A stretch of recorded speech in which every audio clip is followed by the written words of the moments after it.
Mai Tt tadzoka zvakare kane chikomana chedu chemabhero chemafashani malebel efiasi adzoka zvakare hanzi dangotenda makastoma ari kuramba achiuya achipromota basa rake. And what I like is feedback. Makastoma ari kutaura kuti zvinhu zvedu zviri kusvika.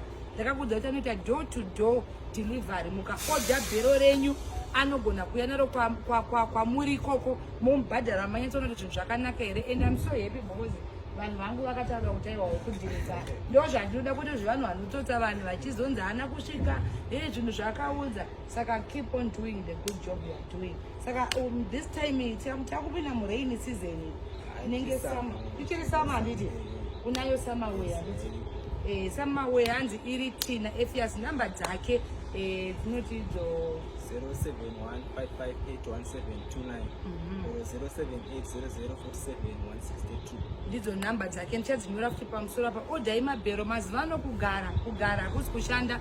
Uyu anoita newholesale price muchero muda mahodha in bulk so that you can resell. Chero mukada kutenga individual zvese anoita delivery, anoita kwese. Ngoti efias uya ndiri pakati anokuvigira bhero. Handiti wano zvokuita neupenyu hwako. Kana usina chikoro mabhero ari paya.